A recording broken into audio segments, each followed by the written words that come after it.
Welcome back to the Convo Couch, everyone. I am Pasta Jardula. And I'm Fiorella. And Johnny Sue is on the ones and twos, and Eva is in there cutting it up. Like that there, she's part of the show. Slicing and dicing from Eva Crowder. She's here. Well, we want to thank everybody for jumping on in. We have a great show for you. Yes. Fam, people don't know. The cray-cray of the politics that are going on in California is just nuts. They have a national effect. So bad. We even have one of the more popular and probably one of the most important DA races coming up. Jackie Lacey, who's the incumbent.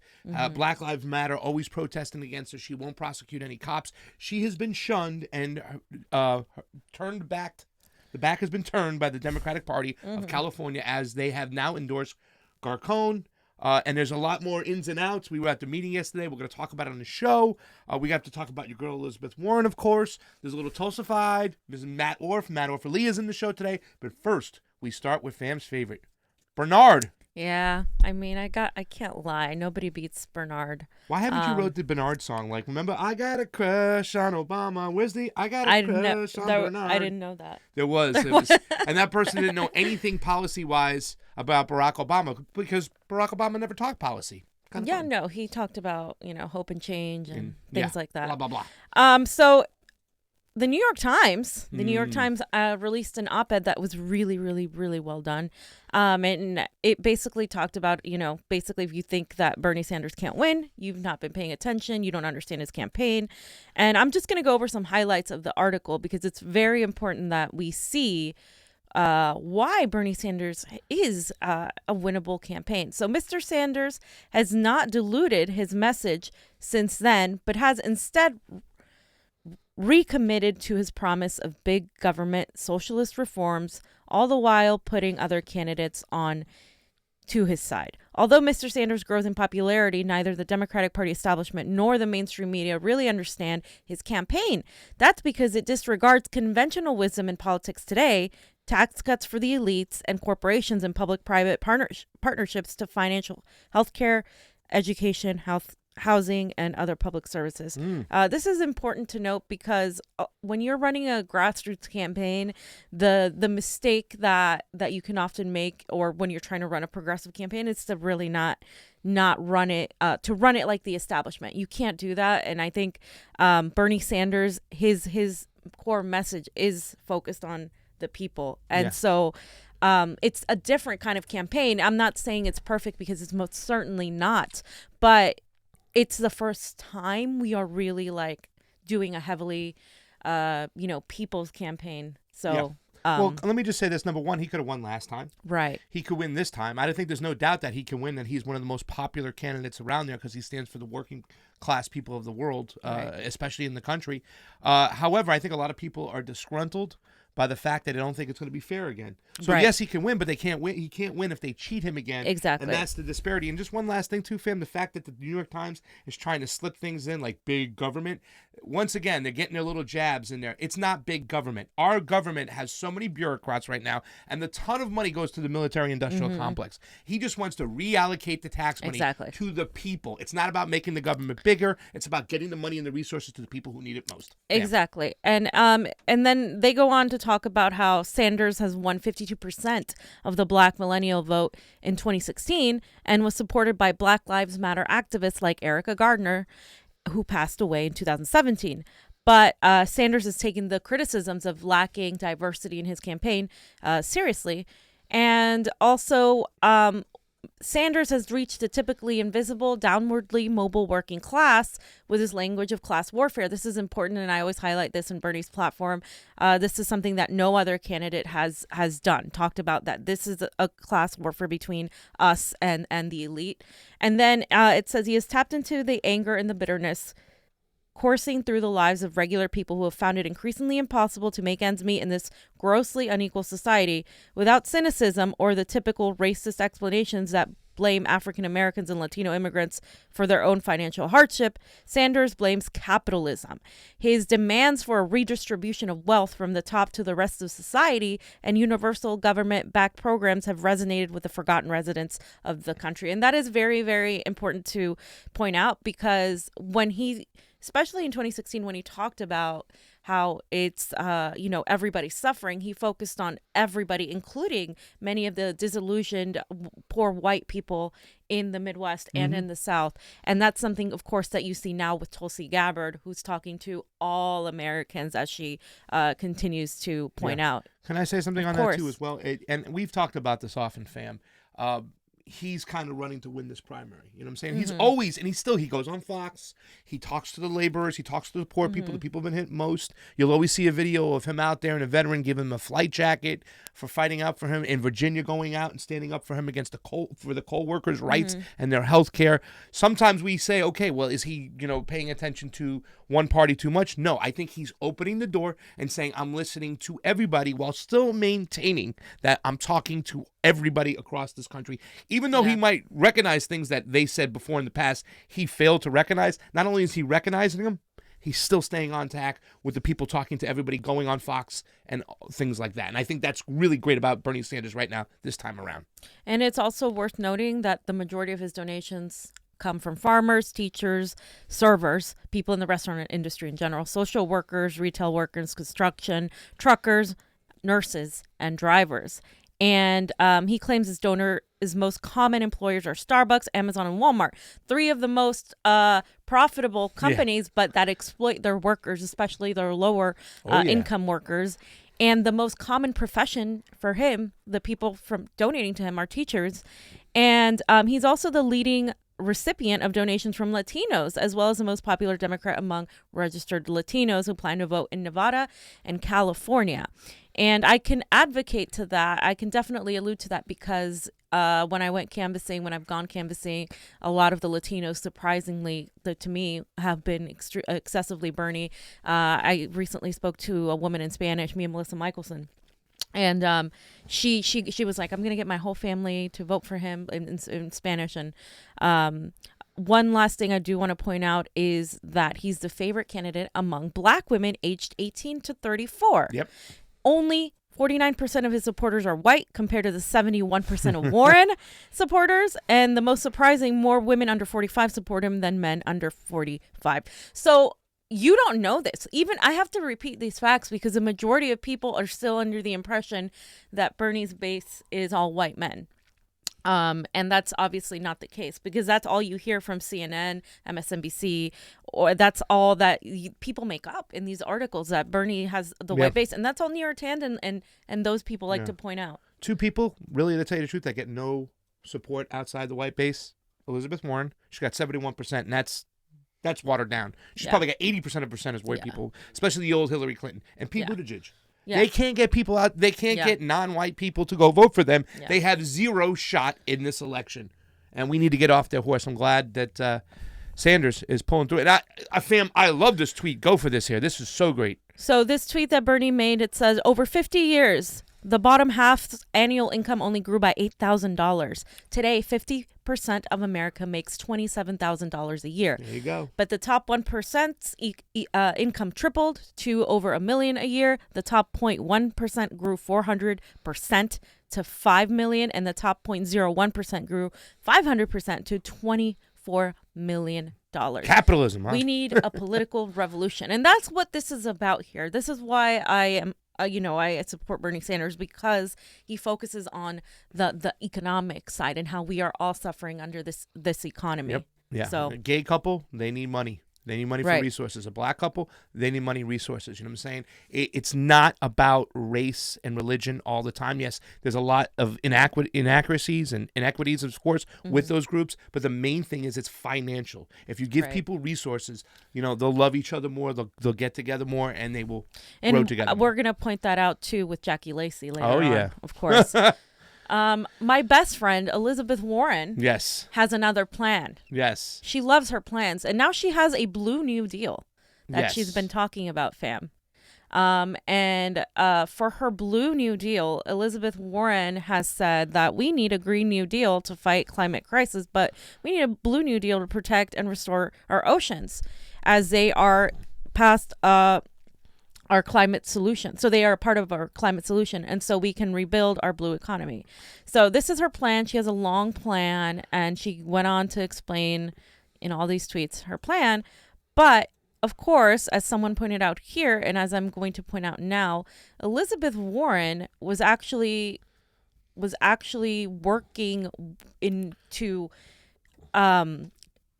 she actually worked against the environment because she got paid a lot of money to help a company avoid clearing up toxic waste. And this is during her time when she was working as an attorney. And so there's these documents revealed from The Independent, and I'm just going to highlight a couple things.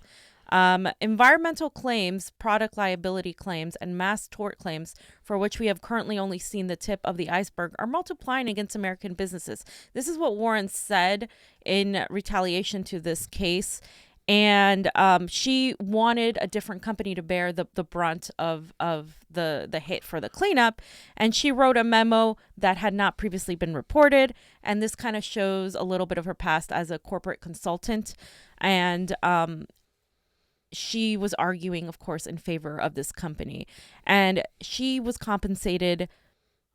So let me just read this. Ms. Warren's compensation in the 1996 case was included in a summary released by her campaign late Sunday night, showing that she had been paid about $2 million as a result of legal consultant during her time as a professor. So during her whole time, she was paid $2 million, but in this case in particular, she was paid $21,000. And it says here in the 1996 case in which she represented the real estate company called CMC Heartland, fighting in court to avoid having to pay the cleanup polluted old rail yard along Puget Sound in Washington state. And this stands out because her memo offers a roadmap to how she made her arguments. And like I said, she was paid $21,000. They were trying to avoid a new state law that basically put them in the hook for $4 million to clean up costs, etc. Now, Puget Sound, for people who are outside of the West, is like one of the most beautiful places in Washington. It's just green and gorgeous. And of course, it was a law that had been enacted there, and she was arguing on behalf of the company.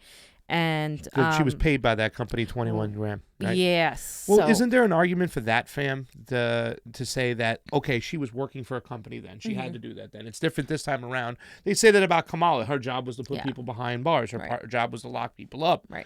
This time, they're working for the people, and that actually makes them a better candidate because they understand the other side of the coin. How can I say that as or anybody who's like maybe a TULSI supporter who says she understands the military-industrial complex. She was a soldier. Now she's going to be working for us. It's different. Wouldn't Warren supporters kind of say the same thing? And what would you say to that, to a Warren supporter who says, wait a second, that's when she was obligated to do that because she was working for that law firm. Now she's not. She's seen the dirtiness, and now she's on our side. But there's a difference between working for a law firm for money and then thinking you're going to go serve your country and putting your life on the line. Warren's life wasn't on the line for this. In fact, she was making a lot of money, and she didn't release this until she was forced to release it. And she also didn't release her tax documents either. And, the Democrats love talking about Trump's taxes, which is something that, of course, he should have released. But the fact is that Warren chose this profession and even as a professor, she got paid a ridiculous amount of money. And this is one of many cases where she was defending the companies instead of the people. She could have chosen to be a defender of the people, like a Chesa Boudin, a public defender. She could have chosen to be Rachel like Bernie Rossi. Sanders. Yes, exactly. Somebody who was actually on, in the streets, on the picket lines, etc. Now that she's running for office is when now she says she's on the side of the people. So if we're going to, talk about integrity, again, Warren has waffled, as, Pat the Burner likes to call her, Waffling Warren? What Elizabeth Waffle, he calls her now. Because, she's not consistent. That's the thing. People really trust Bernie's consistency. And what she did here was she also sent this memo to the U.S. Justice Department to elevate the matter to the Supreme Court. And the activists of that time, the environmental activists, were saying this was just a tactic and it hurt public health because the toxic nature of this was that it was affecting people's health. And of course, when you put something through the court system, you pretty much freeze it, and you delay it, and it's there, and the time just stops, and it becomes a long process. There's a lot of holding and waiting. Exactly. So she said, this activist named Lois Gibbs said, every time somebody takes a breath of air or touches soil, they're getting poisoned while they're fighting in court. So that's an important point to make. Elizabeth Warren was not friendly with the environmental groups back then. So people like the Tom Steyers, the people like the Elizabeth Warren who had this past, it's really hard for them to come out there and make a really sound impression and get people to believe that they're fighting for the little man. I really shunned Tom Steyer until I saw him, and even still, at this point, I'm going to question what he did in the past. Bernie Sanders didn't do this in the past. Bernie Sanders was an activist fighting, and he came up through the ranks. Same with AOC, and I think you even see with Tulsi. She was an activist, a water woman. She went and served. Yeah, you know what I'm saying. So it's where they come from. It's, I think, the history of just putting that beautiful social justice warrior equity in the bank, the real stuff, like the real good stuff, like fighting for the people, putting that equity in the bank to the point where, hey man, he's been doing this for years, we believe him, we trust him. Elizabeth Warren, she's changing her tune now, a little bit too late. But it's also the fact that it's that people can change and people can adapt, and they can show progression. However, that progression should not be confused with political manipulation, because if you're running for office and that's when you change your tune, then it's like, okay, then you're telling me that's the reason you're doing it. I want to see this change when you're not running for office, when there's nothing to be gained from it. Well, that's what they're going to say. They're going to say that Elizabeth Warren, before she got her position in Massachusetts as a senator, she was fighting against the banks. She had saw what was going on. She changed her tune. So I know that's that one little sliver of area where they're talking about. But when she came into power, she'd even follow up with what she talked she would do in the past as far as punishing the banks and making sure these people pay.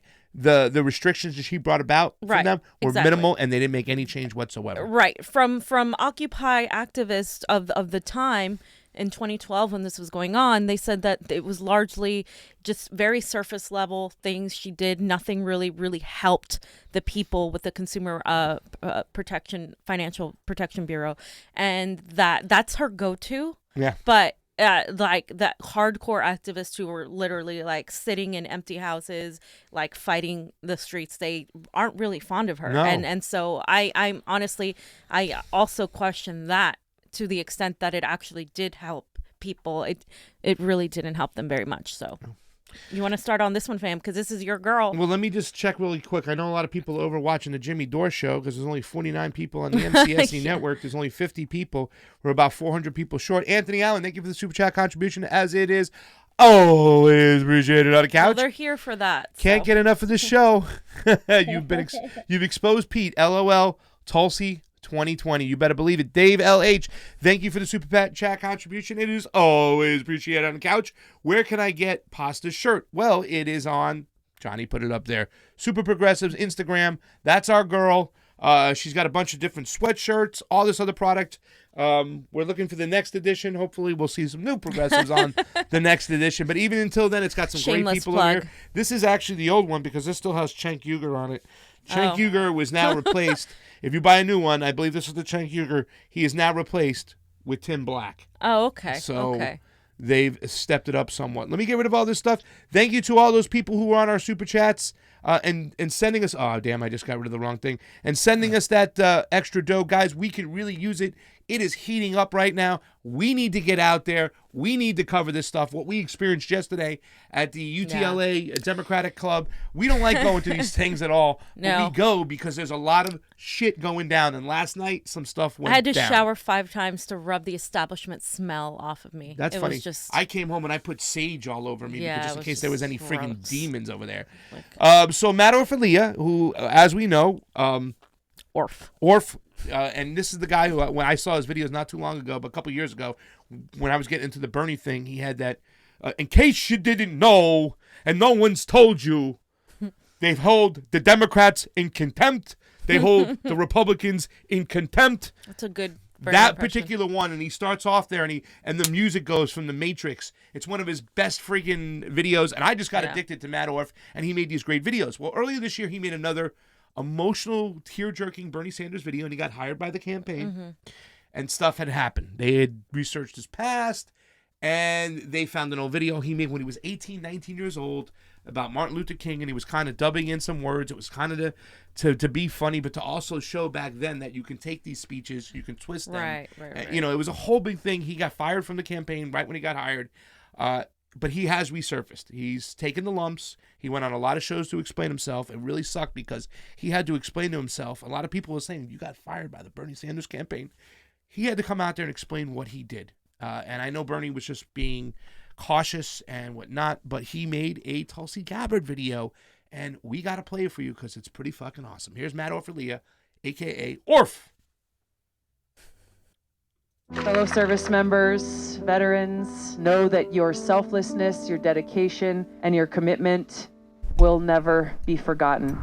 Hillary Clinton called Tulsi Gabbard, quote, the favorite of the Russians. She's the favorite of the Russians. She's also a Russian asset. Our troops and veterans' willingness to sacrifice everything cannot be taken lightly. It must be honored. She's the favorite of the Russians. She uses this language that feels straight out of kind of the Kremlin. Our government should be of the people, by the people, and for the people. A weird Kremlin-y view that she has of the world. Freedom is not free. I just think that she could be a useful idiot to the Russians. Yeah. We must stand united against those in both parties who never tire of war. It gives the Russians exactly what they want. To build that brighter future with peace. She's endorsed by, by sort of the Russians. David Duke. She's never renounced the Russian support. There have been about 20 Russian bot websites that have supported her since she's announced her run for the presidency. Tulsi Gabbard, we've seen Russia propaganda prop her up. Tulsi Gabbard's my girl. I'm voting for her. The way she talks about regime change wars is exactly the same way that Russia talks about them. I will end these regime change wars and instead invest actually into serving the needs of the American people. Thank you. There is no question that Tulsi Gabbard is a puppet for the Russian government. I was a Marine in Vietnam, and I agree with Tulsi Gabbard. These regime change wars are just, they're just wrong. For Russia, what she says is perfect for what they want Americans to hear. That we're all connected as Americans, united by the founding principles enshrined in our Constitution and our Bill of Rights. So whether or not Tulsi Gabbard is aware of this, whether or not she's even completely, has complete knowledge of what's happening, the Russians are propping her up.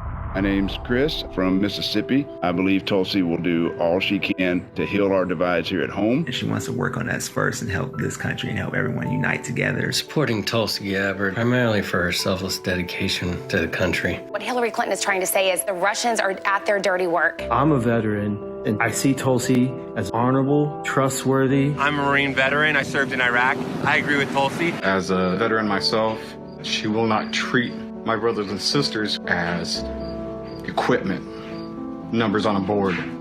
This is personal to me because I served in Iraq, where I served in a medical unit, where every single day I saw the terribly high human cost of war. Oh, look, a useful idiot. The Kremlin may be focused on Congresswoman Tulsi Gabbard.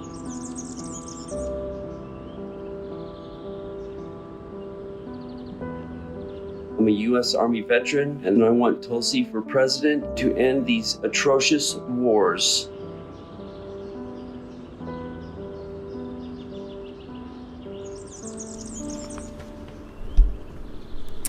Okay.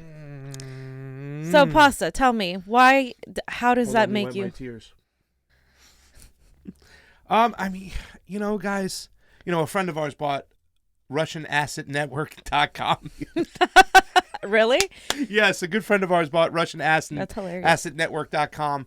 I want to be part of that network. Yes, I know. The young lady who bought it is a brilliant genius. And that's what she says. Join RAN. Johnny even said it too. We said it was genius. But really, to tell you the truth, the way my blood boils when I see Joy Reid talk the way she does. It's disgusting that they're getting away with it. Bakari Sellers, disgusting. I don't wish ill on anybody, but if anything should happen to them, I wouldn't even bat it an eye. It's disgusting what they're doing to Tulsi. I mean, it is disgusting. This whole Russian narrative is I mean, and when are people going to wake up? This is McCarthyism at its best. This is the only play the Democrats have. And if you can't see that the deep state is controlling your media, then you better open your eyes, because that's what this is all about. This isn't about calling out Tulsi Gabbard. This is about control, making you fearful of what they're going to do so you join their side and they maintain that control. Ladies and gentlemen, we got to take it away. This is about continuing the war machine. That's what this is about here. They don't care. They see, like that guy said, I like that she doesn't see us as equipment. They see soldiers. They see combat, the military soldiers that actually go there to risk their lives for for rich oligarchs to make a lot of money. This is how they see them as, like cargo equipment, nothing, Pawns. Meaningless. Yeah. And the fact is that she went, a lot of people want to say, well, you can't be a regime change, pro-peace candidate if you went to war. And I disagree with that. That's ridiculous. I disagree with that because a lot of veterans go and have gone until recently into war thinking that they were serving their country, that they were doing something good. And that's what we were told our whole lives. That's what we've been educated on as people in the United States. And then they found out that's not the case. The first people to find that out were, of course, Vietnam. The people that went to war in Vietnam, they were one of the first to realize, holy crap, like, this is awful. This is not what we should be doing. And then thereafter. And this is why we're talking about Kennedy and stuff, because Kennedy was one of the people that stood against that machine. And of course, we know what happened to him. And so look at what they're doing to Tulsi Gabbard, who knows the cost of war, and she talks about it all the time. She doesn't just say that and pulls it out of nothing. Like, she has seen her friends, her what she calls brothers and sisters die. And so when you look at this, and Matt did a great job of the parallel, right? The cuts, because when you edit a video, it just fell right perfectly in there when it was like, she's a Russian asset. All she wants to do is, and then it's Tulsi talking about peace, talking about ending the wars, talking about all these things. And the juxtaposition of that is amazing because it doesn't make any sense. And all they have is Russian asset. She's a Russian asset. It's clear she's a Russian asset, but they don't give you reasons as to why. Yeah. They don't have any proof. No. There is no, it's ridiculous is that video exposes, how ridiculous it is to accuse her. And think about this. During this show, America has dropped bombs on poor people of color, of indigenous people. Right now, as we were doing the show, and as we were doing the show, another serviceman took his own life every 22 minutes. So just harp on that, think on that. And I this is where, fam kind of has to get me down sometimes when people say, okay, we take all these domestic issues at heart and we have to get these things fixed. No, we have to fix this too. We're going around and committing bloody murder, and the elites are profiting off of all of this. So it's one of those areas we really need the concert. And Tulsi Gabbard has been the only one. I mean, I think Bernie Sanders has done a really great job. He's, like I said, that one video we talked about, the Orff video, it talks about him going after Congress, saying, who are you worried about? Why do we have to spend this money on the defense budget? But, the nuance that Tulsi Gabbard has brought to this race when it comes to foreign policy is so important. And I hope everybody watches the show, shares the show, all these other shows that talk about foreign policy. I know right now there's not a lot of people on because they're over with Jimmy Dore watching Max Blumenthal in the Gray Zone, but you have to learn this stuff. You have to understand this stuff. Hey, the majority of our budget goes to this shit. All your taxpayer dollar goes to this. So we got to wake up and be wise to it and fight the machine. Fam, I have no super chats. I have nobody going on. You want to get on to your next part? Because I know there's going to be a little conversation here too, because I've been, I don't want to say evolving on this situation, but I've been kind of curious. When we talk about this, we talk about capitalism. We talk about socialism. Mm-hmm. Go ahead. Would you give me a I'm gonna give you, I don't know what to say because I don't know where I'm at on it. Well, personally, I don't believe in capitalism, period. But Venezuela says we must end capitalism to save the planet, and I 100% agree with them. And I will tell you why I agree with them in a minute. But they called to end this in order to fight for climate change. And so I'm just going to read a snippet of this. The head of the Ministry of Foreign Affairs of Venezuela, Jorge Arreaza, stressed on Tuesday that there needs to be a change to the capitalist model in order to stop the climate emergency facing the planet, a situation that he described as an environmental catastrophe. Other people that have echoed the problem with capitalism and the climate and how it's actually very much interrelated are people like Naomi Klein, who has talked about disaster capitalism, the profiting of natural disasters like things like hurricanes in Puerto Rico by the U.S. and by the elites using, of course, disaster capitalism. The article goes on to say the planet has been a victim of capitalist model and its patterns of consumption and production, its relationship with the modes of production associated with neoliberalism, and the financial kidnapping of the world order, he said. Furthermore, he blamed the United States for acting with profound irresponsibility by invigorating the global climate conflict through the emission of greenhouse gases and evading its performance in its climatic reality. The U.S. is one of the main actors in the global climate conflict, with an estimate of 15% of the emissions of greenhouse gases, and despite this, it intends to exclude itself from our common and collective policies. Let's not change the weather, let's change the system. Words with which he closed his statement at the COP25 in the capital of Spain, the epicenter of this environmental meeting. Greta Thunberg was there as well. This is important because a lot of people say that no ideology is perfect, and I 100% believe that. But capitalism inherently pits people against each other. That is like the basis of it. As long as you bring somebody down, you're going to be up and you're going to win. And so when you're competing for resources, whoever has the most resources, whoever hoards the most, exploits the most, wins. And so when there are limited resources and limited amounts of people and you're already competing for resources, the environment, of course, is the first to go. You're exploiting things like oil in order to be the one who most has control over oil. You're exploiting things like plastic for people, making profit off of that. We've completely stopped the invention of other products. Like there's hemp that we could be using. There are other windmills, energy, solar energy, so many things that we could be using, but people can't do that because capitalism forces people to in turn need cars, to in turn need to get to their jobs, to in turn rely on the production of oil, et cetera, et cetera. And he talks about how the United States doesn't take responsibility for it, and we don't. Donald Trump has made it worse by, completely removing everything. Of course, then there's Bolsonaro and people like that. And I 100% believe that capitalism influences the destruction of our environment, and the destruction of our environment, of course, influences more capitalism, because then you're trying to compete with trying to save it, but you're not doing anything to fix the core problem. Well, here's the argument I've been hearing lately, and about capitalism is okay as long as it's no crony capitalism. But I haven't been convinced that. I disagree 100%. I know I haven't been. And here's the thing: I'm not agreeing with these people too as well, because I told Johnny I think it's very important we get Caleb Maupin in here, because he's a very socialist, but he's talked about when socialism comes to the United States. And first of all, it's already here. We already have social quasi-entities in our system. But it will be a unique type of socialism. There'll be boundaries. There'll be limits. There'll be floors so people won't be able to get hurt.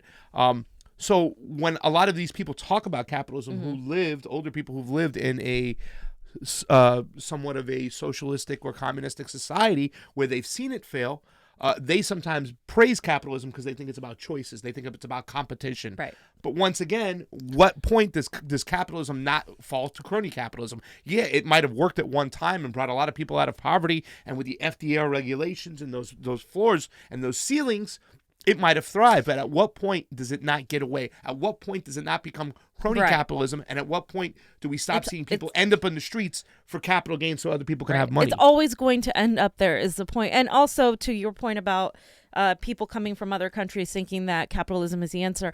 Those countries are things like socialism and capitalism or socialism and communism failed. If it wasn't really that, because a lot of the sanctions and the intervention that the United States and the Western Empire caused upon these countries, especially Latin America. A lot of Latin Americans, like I've spoken about before, are very suspect and almost hate the thought of socialism and communism. And make no mistake, under unfeathered capitalism, the idea is to have a bunch of people poor so there could be a small amount to be rich, to hog those resources, to hoard those resources, to take that money. So in its sense, but once again, I'd like to hear more conversations this. I'm trying to learn because I'm kind of curious to what system comes into play.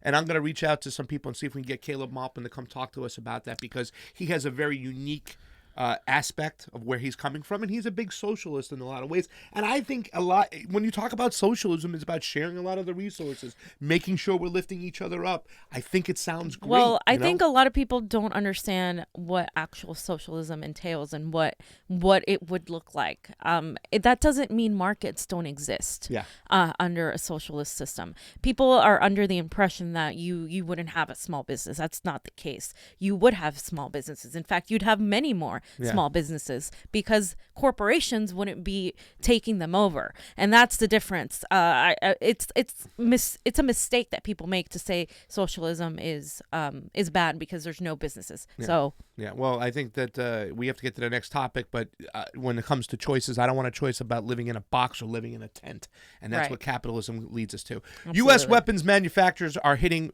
record war profits. Remember Dick Cheney? Well, I'm not going to be a part of Halliburton anymore. My kids aren't. That's where these emoluments started, and they kept creeping up. Fam, go right into it.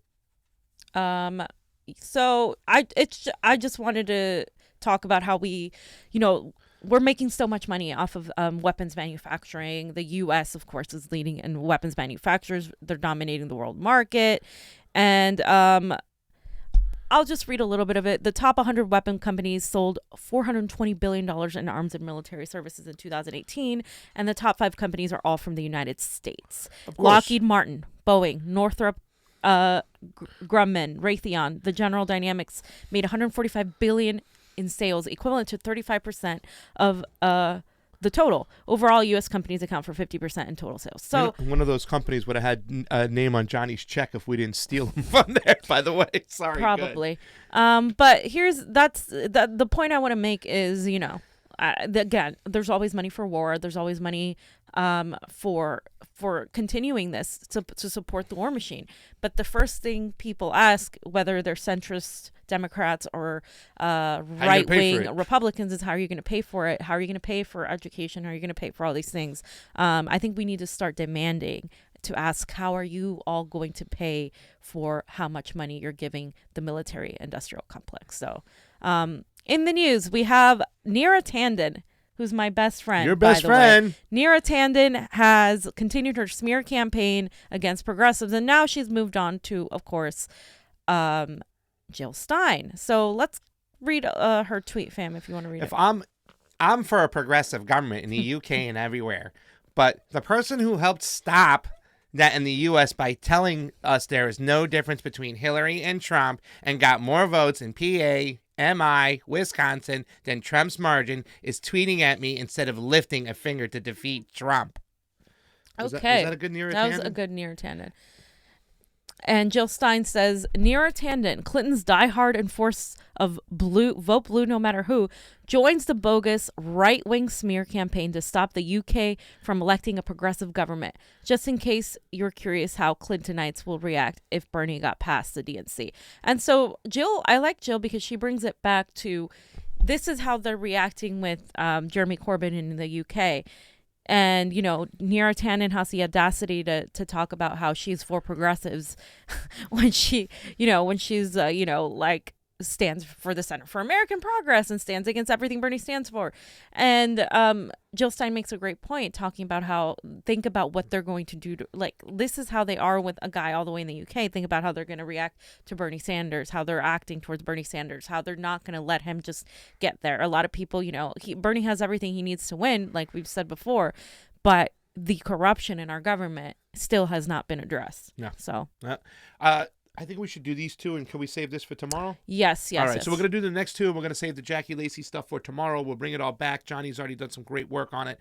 But tonight we're going to a debate, and there might be some more people and some more information that we can go out there and get and bring to the table. Like I said, I've been on the phone all day. Healthcare. We need to have a what, fam? We need to have Medicare for all because GoFundMe is officially now how people are paying for healthcare in America. And this is a really eye-opening article from GQ, which is good. And basically, GoFundMe has kind of started putting how you, as a cancer survivor or cancer patient can find tips to help you raise more money. It's ridiculous. Because now GoFundMe, of course, is the thing.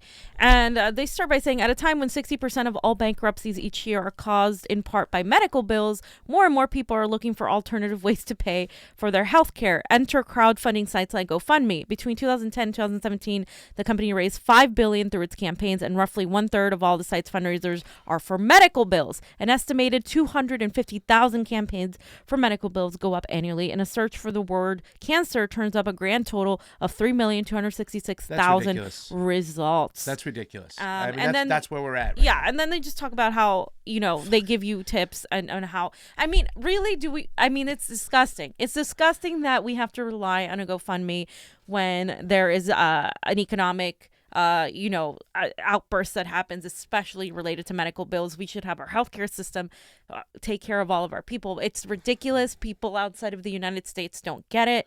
What else are you going to do? You know what I mean? Some people have died. I have, stories of my friends whose parents have died because they had to stop treatment for their medication because they'd rather not leave their children with medical debt. And that's the thing, like, are you going to choose between living or between leaving your family with so many medical bills in case it happens anyway? And we see the story of these kids cutting on their insulin. You know what I'm saying? Young kids dying to cut down their insulin because they can't afford it. And it's so funny because I have a friend. Her name is Poi. And if Poi, you're watching today, I told you I would talk about your GoFundMe on our show.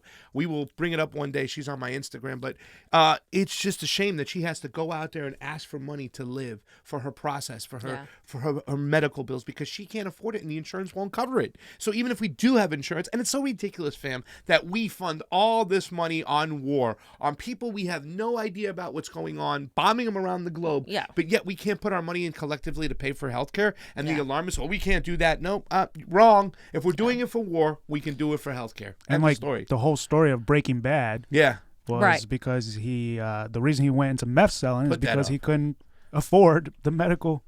So here's one thing I learned from watching Breaking Bad. American healthcare can turn a nice teacher into a drug lord killing machine. Yep. And that story would never exist in a society where there was Medicare for all, because he wouldn't have that problem. So the last thing we want to close with is I want to talk about the meaning of bipartisanship, because a lot of people have this wrong idea of what it means, of what it doesn't mean. And I think there are two different meanings, multiple meanings being placed on this. So Kyle Kalinske apparently did a video where he spoke about TULSI and criticized TULSI's bipartisanship. Did I accidentally? Yes, let's just play the video real quick. Partisanship. I haven't seen this. He's one of these bipartisanship humpers, and it's not inherently a good thing. I remember this is something we had to go after Tulsi Gabbard for, because Tulsi Gabbard, sometimes she does the fetishization, wow, that's a hard word to say, of bipartisanship. It's like, no, the details of the bipartisanship matter. If Democrats and Republicans are agreeing to deregulate Wall Street further, as they do all the time, that's terrible bipartisanship. If they agree to expand NSA spying, illegal unconstitutional spying, that's terrible bipartisanship. But partisanship, he's one of these bipartisanship humpers. And it's not inherently a... Okay, so I'm going to read a couple of things. I'm going to read Sophia's tweet. Such a disappointing take from Kyle Kalinske. What Tulsi wants is more non-partisanship. That's what she means when she says put people ahead of politics. It's not that bipartisanship is inherently good. It's that we will need it to get legislation passed that puts people first. And I said there's a stark difference between bipartisanship for the sake of passing horrid legislation and working with others and not attacking via superficialities. Sanders has also done this as an independent to pass good legislation. Republicans who rarely agree with him often say so. And I'm pointing out Bernie Sanders. I'm also going to point out AOC, who has had interchanges with some Republicans like Ted Cruz, because and Marco Rubio specifically, because that is how you get things done. Nobody is saying that you're going to give up your integrity. That as a progressive, you're going to go in there and be like, oh yeah, let me find some common ground with Nazism. That's not what people are saying. That's not what Tulsi Gabbard is saying. No, but sometimes the left, this is how they react. Like they're so emotional about these things. It's like, that's not what it means. What she's doing is saying, we have to sit down and get things done and not just be yelling at each other while the rest of America starves while we continue in these wars. And I think it's ridiculous to say that we have to hold Tulsi accountable to this, because she's not doing anything wrong. She's not talking about bipartisanship in the way you think she's talking about. She's talking about coming together. And Bernie Sanders, as an independent, has done that continuously, not just with Democrats, but with Republicans. I don't he has understand sat his down point. And, well, because what is he trying to say, because Kyle? the mistaken thing is that bipartisanship is in itself, what Tulsi's talking about isn't even bipartisanship. She's talking about reaching across the aisle and finding common ground on good legislation. Bipartisanship, though, has so far met for many people where the Democrats given their morals. For instance, Nancy Pelosi giving into Trump's military budget, things like that. That's horrible, right? That's Nancy Pelosi completely saying, whatever, we're just going to continue supporting Trump's military budget because we need to move things through, and that's that. No, she's doing that because it benefits her. That's not what Tulsi Gabbard has ever advocated for. In fact, she's advocated for sitting down and being able to turn legislation that is positive into something that maybe Republicans can understand by talking about it in a different way. There's a big difference between, giving in and actually promoting something that is going to be good for the American people. So I'm so sorry. I'm trying to make arrangements tonight for this big thing as we're doing the show. I apologize. There's a bunch of tweets coming in, ladies and gentlemen. I don't mean to be looking down, and I was listening to that. But, yeah, we got to wrap it up, fam. Is there anything else you want to talk about? I don't understand where Kyle's coming from in this whole thing. He completely friggin' lost me there, and I was like, what the hell is this guy talking about? Yeah, it's definitely a bad take, and I think we need to more so define what bipartisanship means and what nonpartisanship means, because I think that's what Tulsi is advocating, like Sophia said. So. Yeah, well, Kyle's come up with some stupid stuff as of late. He's usually generally pretty decent on, but as of late, some really, really bad stuff. So we're going to get out of here, ladies and gentlemen. Tomorrow we'll join you. We're going to start with some Jackie Lacey stuff, what happened at the LA UTLA meeting. John, you got anything else? Couple super chats in the queue. Thank you very much for those of you guys who joined us from the Jimmy Dore Show. Mocracy, thank you for covering my father's country, Venezuela. Hey, Mocracy, we've been on Venezuela for a long time on this show. Maybe that's why you watch us, because we like to talk about it. Thank you for the super chat contribution, Ren Sten. Capitalism is your employer deciding how their employees live. CEOs and corporations are just a vessel versus the wage laborers and common struggle. Thank you so much for the super chat contribution. Mike Ungi.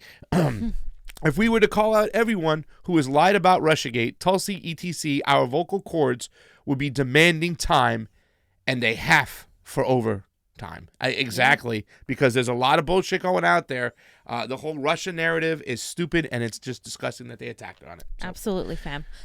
So that's it for the show today. Johnny, anything else? Thank you very much for watching. Go over to our Patreon, our Rockfin, ROKFIN. It is our cryptocurrency-based platform. For Pasta Jardula and Fiorella, Johnny Sue, and Eva Crowder. Peace. Combo out. Bye, we love you guys.